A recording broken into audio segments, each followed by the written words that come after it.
Bismillahirrahmanirrahim. Assalamu alaikum. Students, my name is Ahmed Adeem and I am your teacher for statistics. Chapter number 13 Statistical Hypothesis में हम testing of hypothesis को discuss कर रहे हैं. तो चलिए बोर्ड की तरफ देखते हैं और आज का टॉपिक अंडरस्टैंड करते हैं. आज का टॉपिक है testing of hypothesis about population mean mu. यानी हमने आज के टॉपिक में पॉपुलेशन मीन की टेस्टिंग ऑफ हाइपोथेसिस को डिस्कस करना है. यानी कौन कौन से हाइपोथेसिस बनेंगे और किस तरह हम उसको फॉर्मुलेट करते हुए अपने टेस्टिंग प्रोसीजर को कंप्लीट करेंगे. लास्ट लेक्चर में आपको याद होगा कि हमने डिफरेंट हाइपोथेसिस को स्टडी किया था और ये भी देखा था कि नल और अल्टरनेट हाइपोथेसिस की फॉर्मुलेशंस किस तरह जनरली बनती हैं और फिर उसमें हमने स्टेप्स ऑफ कंस्ट्रक्शन भी फॉलो किए थे और अंडरस्टैंड किया था कि टेस्टिंग ऑफ हाइपोथेसिस के अंदर कौन कौन से मेन स्टेप्स हैं. आज उसी हवाले से हम मजीद कुछ अंडरस्टैंडिंग्स को बिल्टअप करेंगे और ये देखेंगे कि जब हम testing of hypothesis about population mean को स्टडी करते हैं तो फॉर्म्स ऑफ हाइपोथेसिस कौन कौन सी हो सकती हैं. फॉर्म्स ऑफ हाइपोथेसिस का मतलब यह है कि जो पहला स्टेप था, अगर आपको याद हो लास्ट लेक्चर में भी हमने ये डिस्कस किया था कि H0 और H1 यानी नल एंड अल्टरनेट हाइपोथेसिस जो है वो आपने फॉर्मुलेट करने होते हैं. तो जब मीन की बारी आएगी यानी हम मीन को स्टार्ट करेंगे तो सबसे पहले जो हमारे पास एक एग्जिस्टेंस नजर आती है वो है mu is greater than equals to mu naught. याद रखिए कि यहां पर जो म्यू नॉट है, mu naught is hypothesised value of mu. Hypothesised value का मतलब यह है कि आपने अपने पॉपुलेशन पैरामीटर म्यू के हवाले से कोई वैल्यू लेट की हुई है, आपने कोई इन्फ्रेंस ड्रॉ किया हुआ है. यानी आप यूं कह सकते हैं कि ये जो म्यू नॉट है ये एक गिवन या सपोज्ड वैल्यू होगी कि जिसके अगेंस्ट आप उसको चेक करेंगे कि वो हमारे पॉपुलेशन पैरामीटर के हवाले से किस रिलेशनशिप के अंदर एग्जिस्ट कर रहा है. पहला जो रिलेशनशिप आपको नजर आ रहा है वो ये है कि ये जो हाइपोथेसाइज्ड वैल्यू है ये म्यू से ग्रेटर देन और इक्वल्स टू है. अगर ये H0 में एग्जिस्ट कर रही है तो उसके अगेंस्ट जो H1 बन रहा है वो क्या है, mu is less than mu not. यानी आपको याद होगा कि हमने ये पढ़ा था कि H0 यानी जो नल हाइपोथेसिस है और अल्टरनेट हाइपोथेसिस है उस इन दोनों के दरमियान जो रिलेशनशिप है वो रिवर्स रिलेशनशिप है. ठीक है, यानी अगर ये ग्रेटर देन इक्वल्स टू में होल्ड कर रहा है तो इसका मतलब है कि ये लेस देन में होगा. लेकिन आज के टॉपिक में हम ये चीज अंडरस्टैंड कर रहे हैं कि हमने लेस देन में लेफ्ट साइड पे क्या रखना है और राइट साइड पे क्या रखना है. ठीक है, लेफ्ट साइड पर पॉपुलेशन पैरामीटर है जिसके लिए आप एस्टिमेशंस कर रहे हैं या आप टेस्टिंग कर रहे हैं और जो राइट साइड पर है आपके पास वो हाइपोथेसाइज्ड वैल्यू है जिसको आपने सपोज किया हुआ है. ठीक है, नंबर 2 पर नल हाइपोथेसिस जो है वो क्या है, mu is less than equals to mu not और इसके अगेंस्ट ऑब्वियसली जो हमारे पास सिचुएशन एग्जिस्ट करती है वो क्या बनती है, mu is greater than mu not. Then हमारे पास जो तीसरी ऑप्शन है वो बड़ी इंपॉर्टेंट है. This is about to tell test और ये है mu is equals to mu not और उसके अगेंस्ट जब H1 आप जनरेट करेंगे तो that would be mu is not equals to mu not. ठीक हो गया. अब इसको इस तरह भी अंडरस्टैंड किया जा सकता है कि ये जो कंडीशंस आपको नजर आ रही हैं H0 के अंदर और H1 के अंदर, ये जरूरी नहीं है कि यही 100% हो.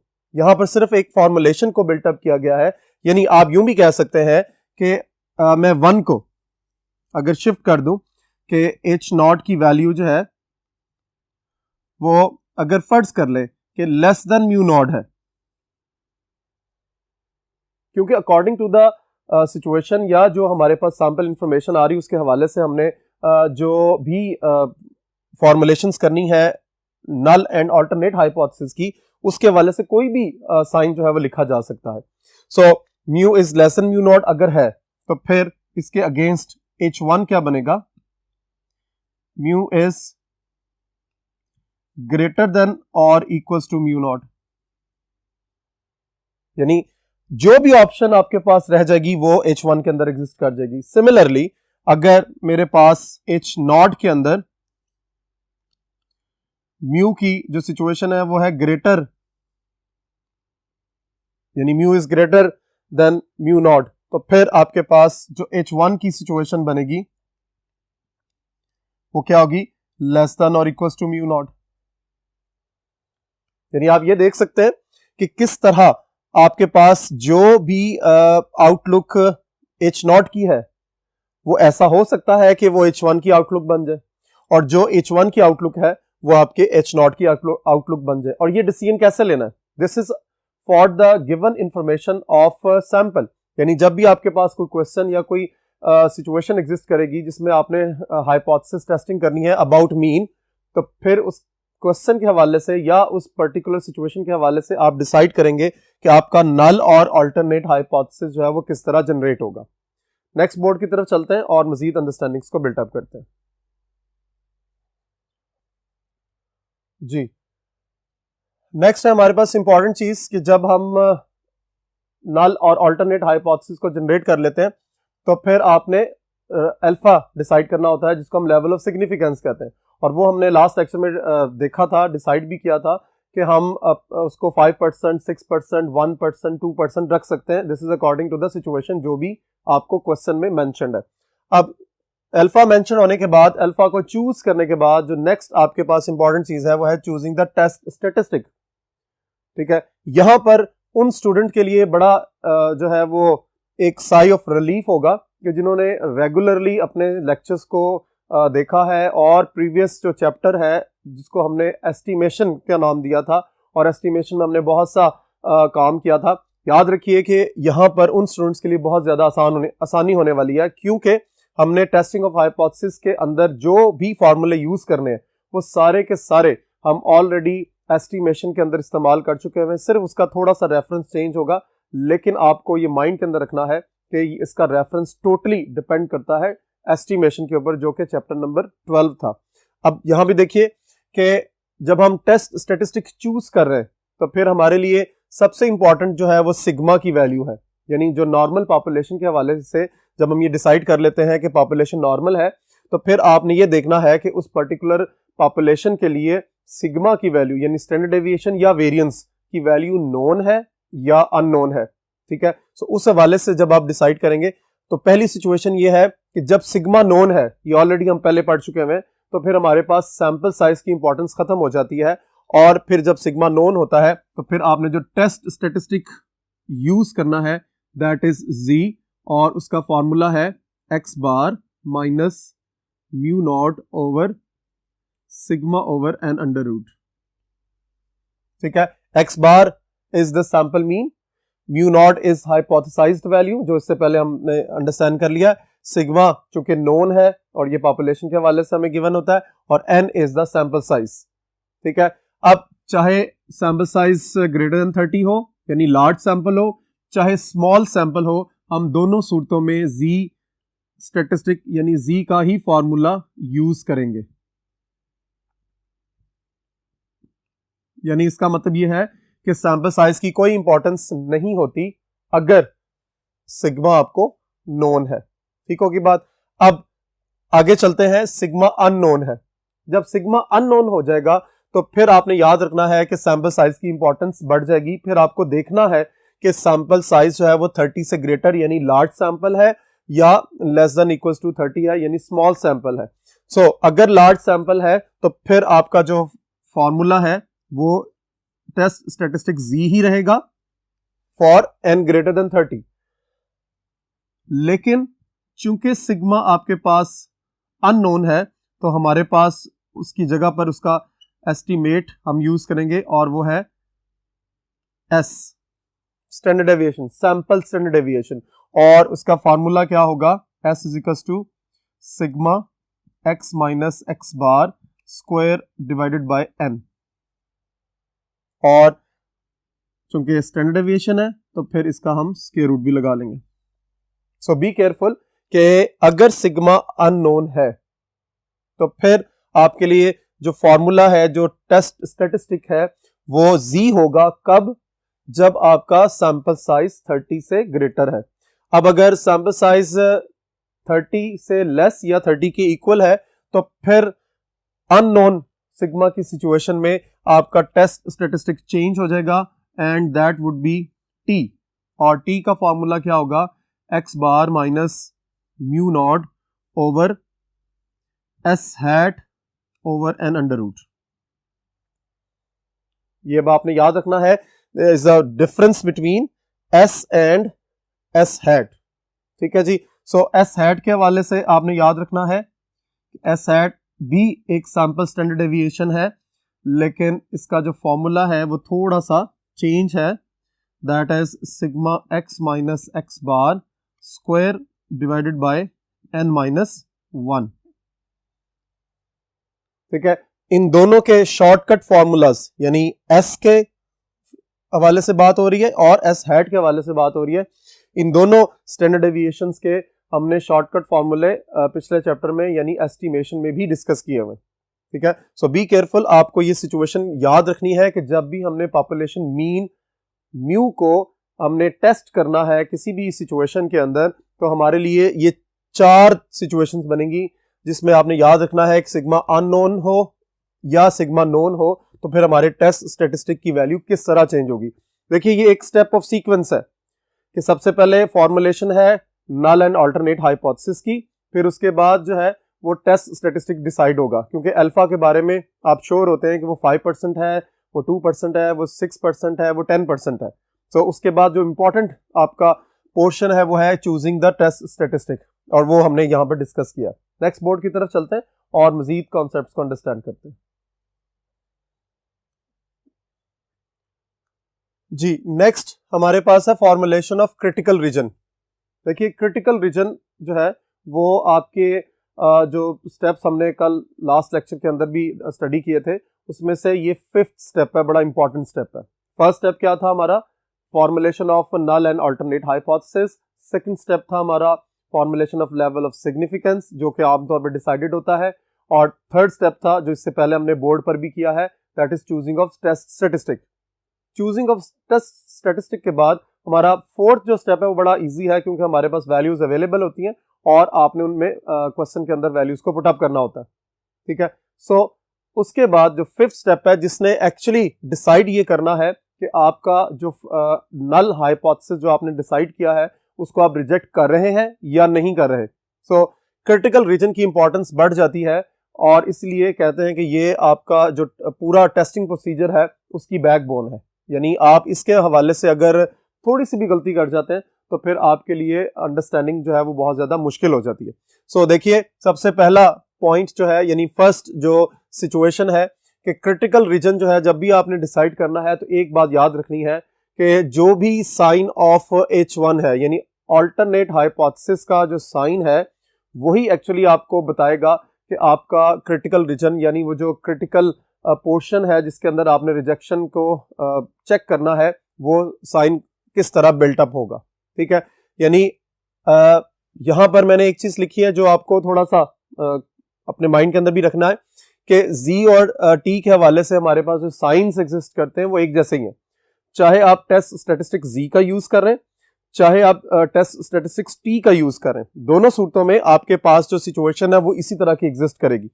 यानी आप यूं कह सकते हैं कि अगर आपके पास H0 इक्वालिटी के अंदर है और H1 जो है नॉट इक्वालिटी के अंदर होल्ड कर रहा है, तो आप किस तरह आप दोनों में से कोई एक सिचुएशन जो है वो रिजेक्शन के लिए यूज करेंगे।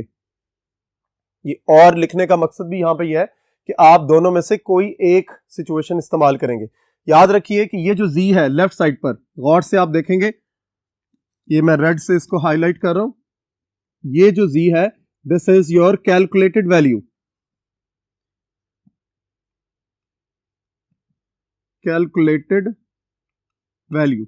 और ये वैल्यू आपको कहां से मिलेगी? जो इससे पहले हमने लास्ट बोर्ड के ऊपर टेस्ट स्टेटिस्टिक के डिफरेंट फार्मूलाज को अंडरस्टैंड किया है, उनमें से एक फार्मूला आप चूज करने के बाद different values of x bar, mu naught, sigma या एस और एन की वैल्यूज को जब आप यूज करेंगे उस फार्मूले में, तो वो जो Z की वैल्यू आएगी that is your calculated value.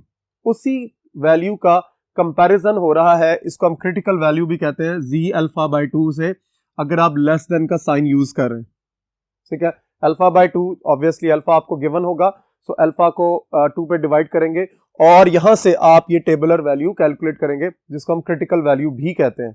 So Z क्या है? कैलकुलेटेड वैल्यू, और Z अल्फा बाय 2, इसको आपने याद रखना है, this is your tabular value, ठीक है।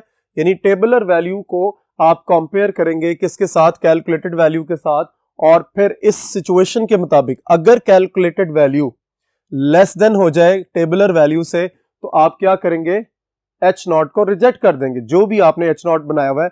यानी इस सिचुएशन में फिर हम यहां से देखेंगे कि हमारे पास जो mu is equal to mu not है वो रिजेक्ट हो जाएगा और एक्सेप्टेंस किसकी तरफ मूव करेगी, mu is not equal to mu not की तरफ, ठीक है।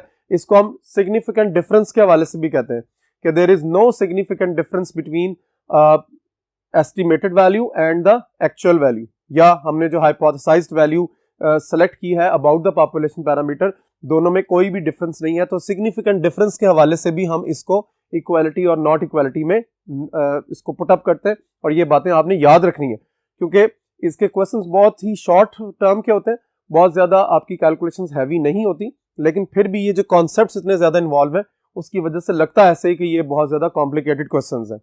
सो z is calculated value and z alpha by 2 is tabular value. यही प्रोसेस जो है वो रिपीट होगा कि अगर आप इसको यूज नहीं करते, आप सेकंड वन यूज करते हैं, तो फिर आपको क्या करना है कि कैलकुलेटेड वैल्यू और टेबुलर वैल्यू का कंपैरिजन ग्रेटर के हवाले से देखना है। लेकिन याद रखिए कि अगर ग्रेटर देन का साइन यूज करें तो फिर आप 1 में से अल्फा बाय 2 को माइनस करेंगे और फिर वहां से टेबुलर वैल्यू को जज करेंगे, ठीक है। ये बात आपने क्लियरली माइंड के अंदर रखनी है। अब अगर फर्ज कर लें आप z की बजाय t का टेस्ट स्टेटिस्टिक यूज कर रहे हैं तो फिर क्या होगा, सिचुएशन बिल्कुल ऐसी ही रहेगी, सिर्फ थोड़ा सा इसके अंदर चेंज प्रोड्यूस होगा। वो आपने देखना है गौर से कि अगर if we use t statistic, अगर t स्टेटिस्टिक हम यूज कर रहे हैं तो फिर अकॉर्डिंग टू दिस सिचुएशन, यानी ये जो हमारे पास सिचुएशन बन रही है नल एंड अल्टरनेट हाइपोथेसिस की, तो फिर आप कैसे लिखेंगे इसको, reject H not if z की जगह पर t आ जाएगा, t is less then t v alpha by 2। यानी यहां इंपॉर्टेंट बात है कि चूंकि t स्टैटिस्टिक के अंदर हम डिग्रीज ऑफ फ्रीडम को भी इस्तेमाल करते हैं और इसको भी आप लास्ट चैप्टर में पढ़ चुके हुए हैं कि डिग्रीज ऑफ फ्रीडम यानी v जो है वो किसके इक्वल है, n-1 के। सो t का टेबल भी आप लोग ऑलरेडी यूज कर चुके हुए हैं, तो उसमें जो फर्स्ट कॉलम होता है वो v का होता है जो डिग्रीज ऑफ फ्रीडम को रिप्रेजेंट करता है, और सेकंड कॉलम जो है वो प्रोबेबिलिटीज का होता है जो कि अल्फा बाय 2 या 1 माइनस अल्फा बाय 2 को रिप्रेजेंट कर रही होती है। सो आप दो कॉलम्स को देखते हुए अपने t की वैल्यू को कैलकुलेट करेंगे। यहां पर अगेन इंपॉर्टेंट बात वही है जो कि मैं रिपीट कर चुका हूं, ये जो लेफ्ट साइड पर t नजर आ रहा है this is your calculated value जो कि फॉर्मूले से आपको मिलेगी, और t v अल्फा बाय 2 जो है वो आपकी कौन सी वैल्यू है, टेबुलर वैल्यू जो आपको टेबल पे मिलेगी, और दोनों वैल्यूज का कंपैरिजन करेंगे। पहली सिचुएशन में लेस देन है और सेकंड सिचुएशन में क्या होगा, reject H not if t is greater then t v 1 minus alpha by 2। Remember, जरा गौर से देखिए कि जब हम z में थे तब भी जो है हमारे पास जो है 1 माइनस अल्फा बाय 2 की प्रोबेबिलिटी को आप देख रहे थे। अब जब t के अंदर आ गए तो अब भी हम जो है वो यही कर रहे हैं कि 1 में से अल्फा बाय 2 को माइनस कर रहे हैं और साथ ही उसकी डिग्रीज ऑफ फ्रीडम के हवाले से कंपैरिजन है। सो बी केयरफुल कि आपके पास जो स्ट्रक्चर z के अंदर एग्जिस्ट कर रहा है क्रिटिकल रीजन का, वही स्ट्रक्चर जो है वो t के अंदर भी एग्जिस्ट करेगा, ठीक है। सो अब दूसरी सिचुएशन की तरफ चलते हैं, वहां से आपको ये बिल्टअप हो जाएंगे, कॉन्सेप्ट्स को अंडरस्टैंडिंग करने में आपको हेल्प हो जाएगी। क्या कि जब h नॉट जो है mu is greater than equals to mu not है और h1 यानी अल्टरनेट हाइपोथेसिस जो है mu is less than mu not है, तो आपका जो क्रिटिकल रीजन है वो इस तरह डिफाइन होगा इन केस ऑफ z, यानी z is less then z alpha. जरा गौर कीजिए, मैं बार बार रेफरेंसेस दे रहा हूं आपको कि आपको माइंड के अंदर रखना है कि किस अंदाज में आपका क्रिटिकल रीजन का साइन डिफाइन होगा। जरा गौर से देखिए इस एरो को, ठीक है, यानी आपके पास जो भी अल्टरनेट हाइपोथेसिस का साइन है, यहां जरा गौर से देखिए यहां पे था नॉट इक्वल, अब अगर इक्वल नहीं है तो हमारे पास क्रिटिकल रीजन लेफ्ट साइड पर भी हो सकता है, राइट साइड पर भी हो सकता है, तो इसीलिए यहां पर दो आपके पास ऑप्शन थी, ठीक है। लेकिन जब आपके पास वन साइडेड है H1, ये वन साइडेड है, शो कर रहा है आपको लेस देन की सिचुएशन, तो फिर यहां पर भी ऐसे ही एग्जिस्टेंस नजर आ रही है कि कैलकुलेटेड वैल्यू को आप टेबुलर वैल्यू के साथ कंपेयर करेंगे और उसमें साइन जो है वो लेस देन का होगा। सो इसका मतलब ये हुआ कि अगर टी के अंदर आप कैलकुलेशंस कर रहे हैं, और मैं लिख रहा हूं कि अगर आप टी टेस्ट स्टैटिस्टिक यूज करते हैं तो reject H not if T is less then T alpha. और ऑब्वियसली यहां पर v जो है वो अंडरस्टूड है कि आपको लिखना है, क्योंकि v के बगैर आप इसकी टेबुलर वैल्यू को फाइंड नहीं कर सकते। ठीक हो गया। अब यहां पर दो सिचुएशंस क्लियर होगी। एक मैं और आपको यहां पर अगर ऐड कर देता हूं, थर्ड सिचुएशन, जो कि आपके लिए काफी हेल्पफुल हो सकती है। वो क्या है जी? H naught mu is less than equals to mu not, और H1 आपके पास अगर बिल्टअप हो जाए mu is greater than mu naught, तो फिर आप क्या करेंगे? उसके हवाले से फिर आपको देखना है कि आपका जो क्रिटिकल रीजन बनेगा that is reject H not if Z is greater then Z1 minus alpha. जरा गौर कीजिए साइन के ऊपर कि जो आपको साइन यहां पर नजर आ रहा है H1 का, दिस इज ग्रेटर देन, तो वही आपका क्रिटिकल रीजन का साइन भी है। सो बार बार मैं फोकस ये कर रहा हूं कि आपको बड़े अच्छे तरीके से ये क्लैरिटी होनी चाहिए कि नॉट इक्वालिटी में हमारे पास क्या सिचुएशन है, लेस देन में क्या सिचुएशन है, और ग्रेटर देन में क्या सिचुएशन है। अब ग्रेटर देन में इक्वालिटी भी आ सकती है, ग्रेटर देन इक्वल्स टू में आप वही रख सकते हैं, क्योंकि वो आपकी कंसिडरेशंस वहां से कंसिडर हो जाएंगी। लेकिन अब अगर यहां पर मैं टी के हवाले से टेस्ट स्टैटिस्टिक यूज करूं, तो फिर इन केस ऑफ